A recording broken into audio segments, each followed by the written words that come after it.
my child. There is an anger in you that you have not known how to name. You have called it tiredness. You have called it stress. You have called it being fine. But I have seen the dark room where that anger sits, and I am bringing a light to its door. Right now, as I speak, I want that first light to find the corner you have kept the curtain drawn over. John, chapter 1, verse 5, says it this way: "The light shines in the darkness, and the darkness has not overcome it." That line was settled in my word long before your name was spoken, and I'm setting it into your hands now, like steadier ground than you have been able to build for yourself. Stay near me while I form these words. Nothing is being asked of you yet. There is no face to fix, no voice to steady, no need to arrive here calmer than you are. Notice how the sun never strains to rise. It does not grit its teeth against the horizon. It does not demand that the night surrender first. It simply comes because it was always coming, and the dark gives way without a fight. That is the kind of nearness I am bringing toward you. Not a peace you manufacture by clenched will. Not a peace you talk yourself into and lose again by noon. A dawn that touches one thing at a time until the whole room remembers its color. I see you. I know the heat behind your eyes that you have been calling tiredness, because tiredness is an easier word to say than anger. The conversation you keep rehearsing with someone who is not even in the room. I have heard every round of it. The comeback that arrived 3 hours too late and has been circling ever since. I know how it loops. None of this is small to me. None of it is hidden. There is a chair in your house now that resentment sits in every evening, a guest who showed up years ago and never left. The quiet bitterness you feel towards someone who hurt you and never apologized, never paid for a thing. I have felt the cold of it on your hands. A grudge you have rehearsed so many times it no longer needs you to summon it has begun to summon you instead. Your jaw sets before you have even decided to be upset. The short fuse you did not have a few years ago surprises everyone but me. I have known you longer than your anger has, and I am not standing over you with folded arms while you sort it out. I am close, closer than the resentment.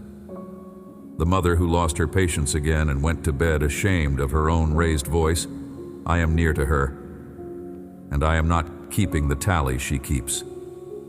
The father carrying a slow burn toward a son who walked out and never wrote, who has rehearsed both the lecture and the embrace and does not know which one would come if the door ever opened. That fire has not made him unlovable to me. A coldness crept into a marriage, one unspoken offense at a time, and somewhere along that slow drift, the room stopped feeling warm. The friend who betrayed you still lives rent-free in a back room of your mind, and you have given them more of your hours since the betrayal than you ever gave them before it. Some of you are angry at people who earned it. Some of you are angry at people already gone, where the anger has nowhere left to land. And some of you, this is the one you have been most afraid to say out loud, some of you are angry at me. You prayed, and the answer did not come the way you needed. You did everything right, and it broke anyway. You watched people who never thought about me at all sail straight through the thing that shattered you. Bring that to me too. Bring it exactly as it is. I would rather hold your honest anger than your polished silence. The honest one I can meet you inside of and stay near. The polished one only hardens. Look at what the long night has actually been made of. Not one wound. 100 small refusals to look up. You woke. You braced. You scrolled past your own life. You measured the day by how much it might cost you. There was a moment last week, you may not remember it, when you opened a note on your phone to write down something honest about how you felt, and you deleted it because the words looked too bare on the screen. There was a prayer you started and trimmed down to a sigh, because the full version felt like too much to admit. None of that lowered you in my eyes. I was reading the part you almost did not write. I was leaning close to catch the line you erased. This is the thing I most want you to know early, before the rest. The promise I am bringing into your night is not a changed circumstance on a schedule you choose. I am not handing you a date. I am not telling you the person will call, or the situation will turn, or the loss will be repaid by some particular morning. I make a deeper promise, and it is the one that holds. Peace that does not depend on the weather of your life. Forgiveness that reaches the part of you that still flinches. My nearness, steady, in the dark and in the light. Those are not maybes. Those are settled. Everything else is held in hands far kinder than fear has let you believe. Notice with me what the anger has quietly been doing while it told you it was protecting you. It narrows your day. It decides which streets you will not drive down. It picks which names can spoil a good hour. It made you flinch at a ringtone. It made you brace at a knock. It taught you to read insult into a message that meant nothing of the kind. The people who never hurt you have been getting the leftover version of you. The half-clenched one. The one already braced before they speak. I am not pointing at this to shame you. I am pointing at a wound so I can reach it. The one the anger has cost the most is not the person you are angry at. They moved on. You stayed behind to guard a fire that only burns the one still holding it. Here is what almost no one says to you, so let me be the one. You did not become bitter because something is broken at the center of you. You became angry because someone you trusted hurt you. And a wounded heart does exactly what a wounded heart is built to do. It tries to keep you from being hurt that way again. The shame you feel about still being angry is a second darkness stacked on the first, and I want it gone as much as I want the first one gone. You are not failing at being a good person. You are tired. There is a difference, and I have always known which one you are. Let this settle slowly, because it is going to change how you see the whole thing. Your anger was not the enemy at the beginning. It did not start as sin. It started as a guard. Something in you stood up when you were small and could not protect yourself and said, "This is wrong. This should not be happening to me." That guard kept a part of you alive through seasons no one witnessed. When you had no one to defend you, the anger defended you. I am not asking you to be ashamed of it. I'm telling you something gentler and harder than that. The guard has finished the work it was hired to do. It is still standing watch over a gate that no longer needs guarding in a war that ended a long time ago. And the standing has begun to cost you more than the threat ever did. It cannot tell time. It does not know the night is over. The dawn does not need a sentry on the wall. Let it sit down now. It is allowed. The watch is over. Somewhere you came to believe a lie so quietly, you never noticed you agreed to it. You decided that setting the anger down would mean telling everyone who hurt you that what they did was fine, that they got away with it, that you surrendered. So you keep it. You feed it. You polish it and give it respectable names, so you never have to question it. You call it justice. You call it boundaries. You call it being realistic about people. And underneath all those reasonable names is one quiet fear, and it is the real reason the anger has stayed so long. If you stop being angry, you think, no one will ever stand up for you, and the wound will go unanswered forever. The anger feels like the only advocate you have left. To put it down feels like lying down in the middle of the road. There is a second fear underneath, just as quiet, and I want to name it too. You believe the anger keeps the memory accurate. You tell yourself that if the heat ever cooled, you might forget what was done. You might soften. You might be foolish enough to let it happen again. So you keep the fire lit on purpose, like a vigil. But anger is a poor historian. It does not preserve the truth. It sharpens it into a blade, and the blade turns inward. The longer you hold it, the less you remember the actual day. You remember only the ache. You think you are keeping watch. You are rereading the same dark page until the words mean nothing but how much they hurt. I can keep the record far better than your bitterness can. I have never confused justice with rage, and I will not let what was done to you be forgotten, least of all by me. Let me take that fear apart, thread by thread, because it is the bolt holding the door shut against the morning. Forgiveness was never me asking you to call the darkness light. It was never me telling you the betrayal was acceptable or the abandonment fair. I saw all of it. I keep more careful records of what was done to you than you do. Every closed door, every broken promise, every moment you were made small by someone who should have made you safe. None of it has been lost, and none of it has been excused. Setting down your anger is not erasing the offense from the record. It is handing the record to the one who can actually do something with it. Right now you are holding two roles at once. They were never meant to be carried by the same person.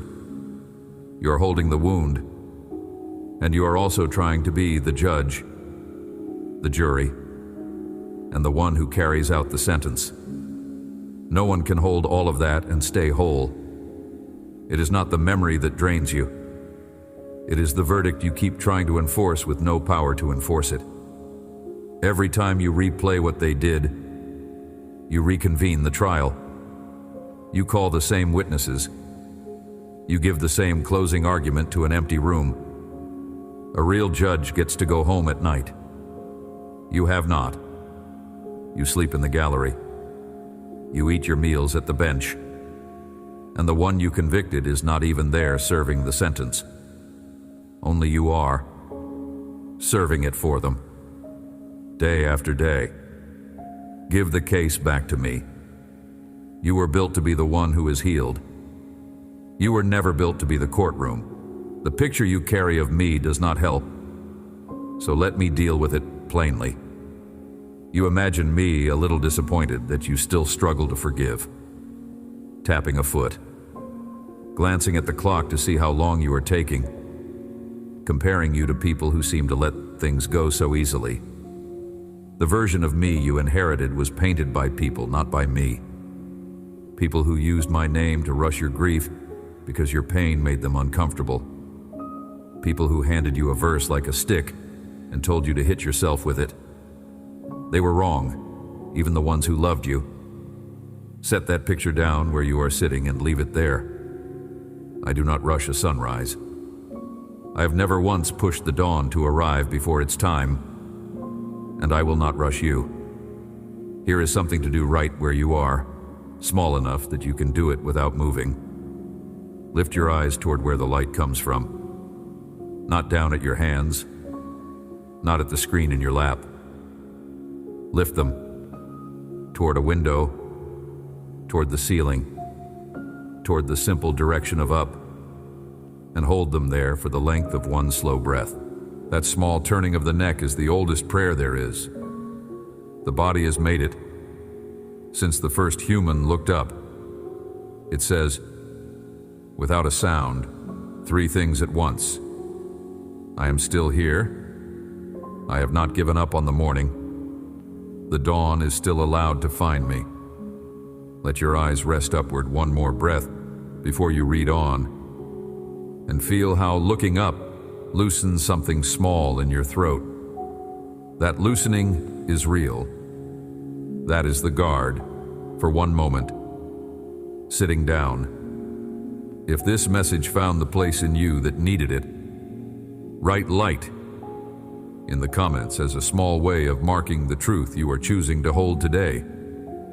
A quiet flag planted in the ground of your own life. And while you are there, you will find 7 short reflections waiting in the pinned comment above. One for each of the next 7 days. Take them.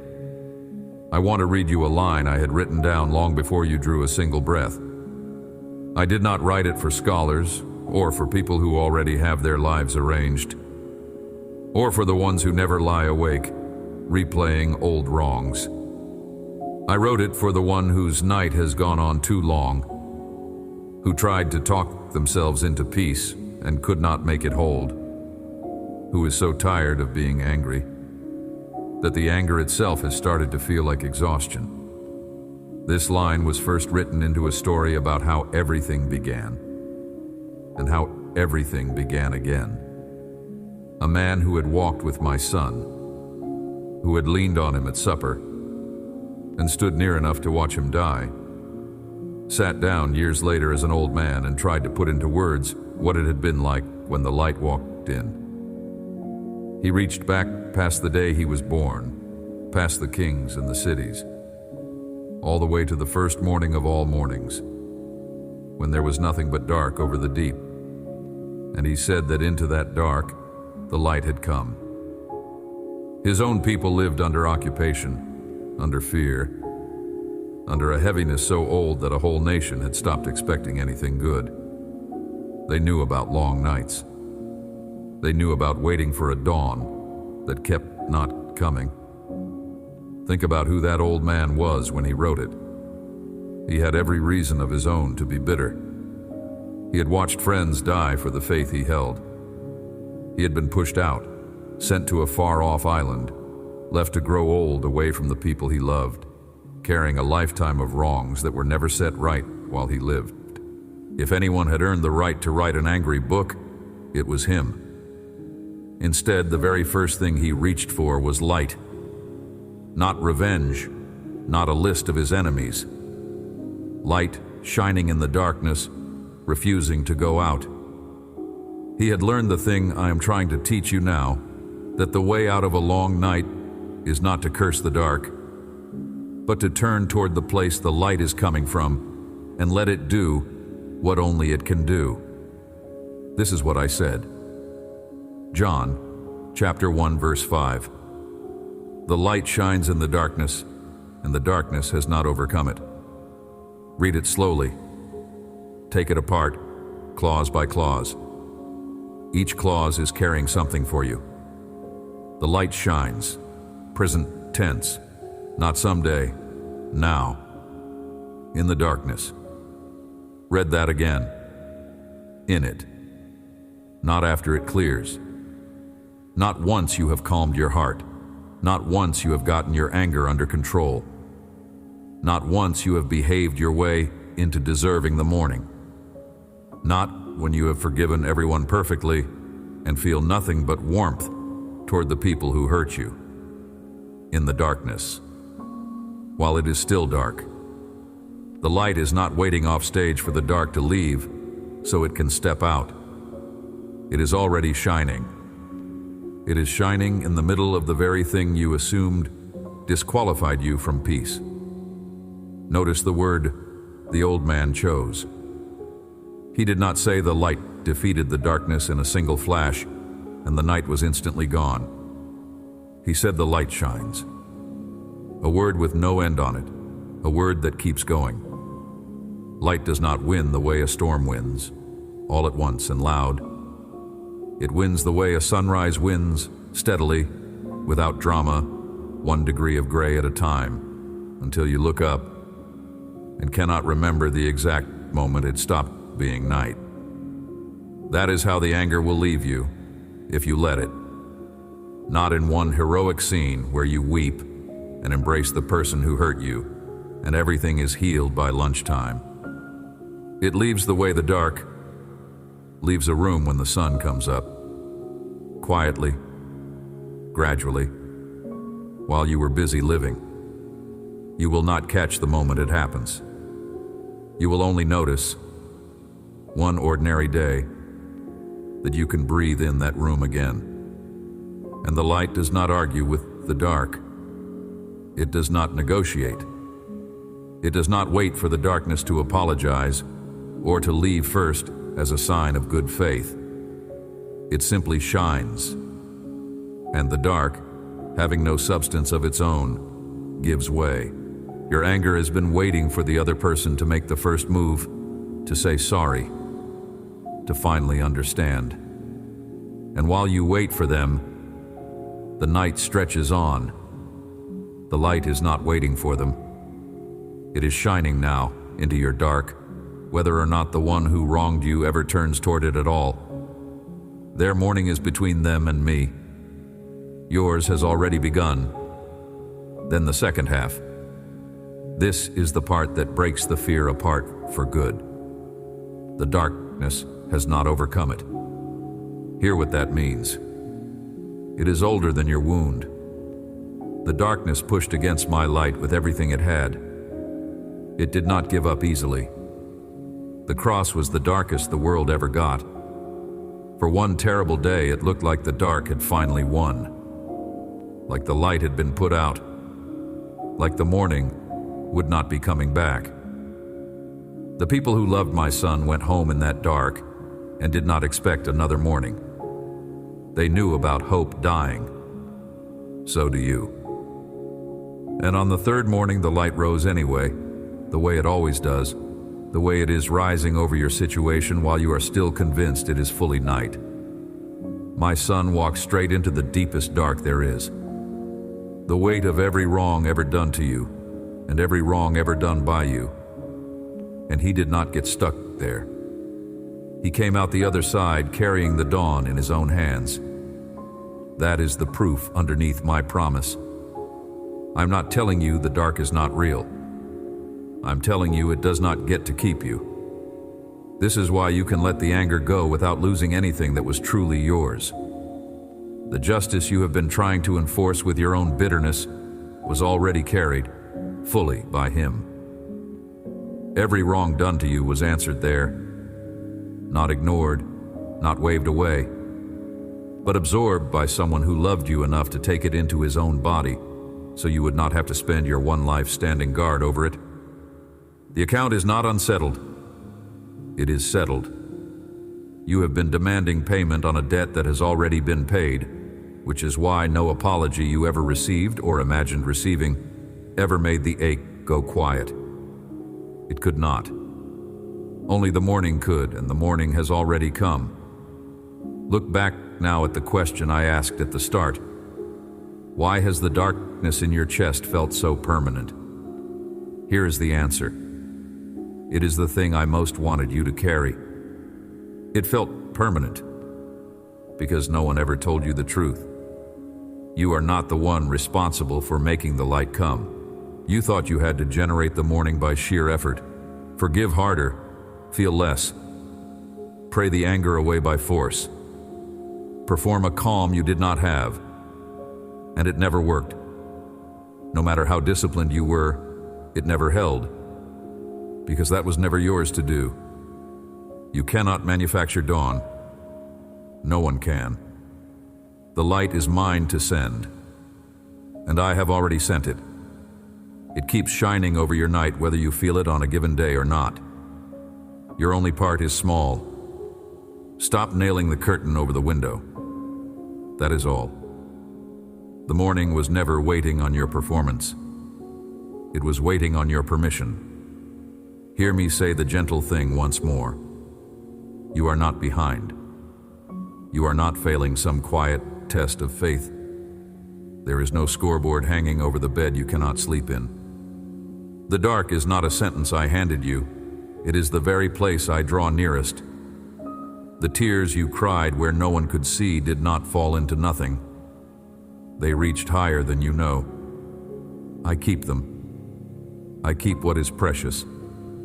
I do not lose a single one. So here is something small you can carry into the rest of your week, built to be done in the very moment the old feeling returns. The next time the anger sits down in its chair, And it will, because it has been your companion a long time, and old companions do not move out the day you ask. You do not have to wrestle it to the ground. You do not have to win an argument against it. You do not have to prove you are over it, or scold yourself for not being over it yet. Lift your eyes toward the light, just for a breath, the way you did a few minutes ago, and let one quiet sentence rise on its own. No force behind it. The light is already shining. That is the whole of it. Do not improve it. Do not add regret to season it. Just say it, and turn your face up. Then go back to your day exactly as you are. Notice what I am not asking, because it matters. I am not asking you to call the person and reconcile before you are ready. I am not asking you to feel a warmth you do not feel, or to paint a forgiveness over a wound that is still open. I am not even asking you to stop being angry today. I am asking only that you lift your eyes for the length of one breath and let the light find you where you sit. That is the whole instruction, and it is small on purpose. The big assignments are the ones you abandon by the third day. A breath is something you can spare even on the worst day. A glance upward costs nothing and asks nothing of the people who hurt you. It is between you and the morning, and the morning is patient. You will not feel transformed the first time you try this. You may feel nothing the 10th time, and you might decide it is not working. Stay with it anyway. Somewhere around the 30th time, you will notice the anger sat down a little softer than it used to, that it did not take the whole room.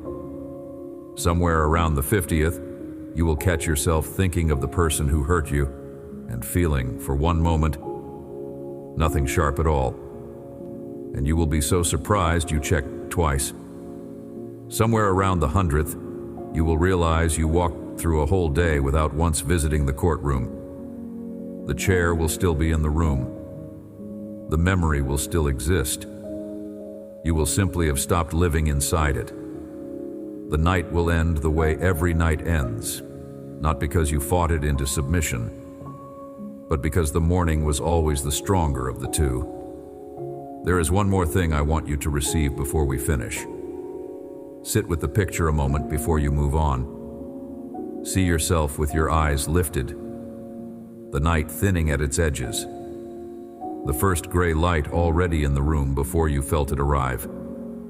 Do not rush past that image the way you rush past so much that is good. See yourself there, unclenched, the guard finally sitting, the morning touching the walls one at a time.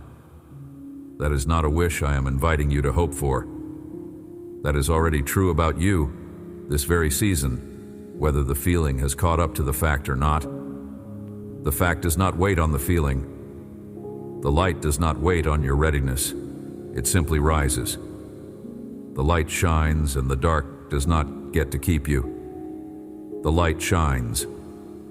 And you were never the one who had to make the morning come. Amen. Before you go, answer one thing for me in your own words below. What is the long night you have decided you are ready to turn your face out of? Name it in the comments. I read them. And if this reflection found a quiet place in you, send it to someone whose night has gone on too long, and stay close, because there is more coming, and I want you here when the light reaches it.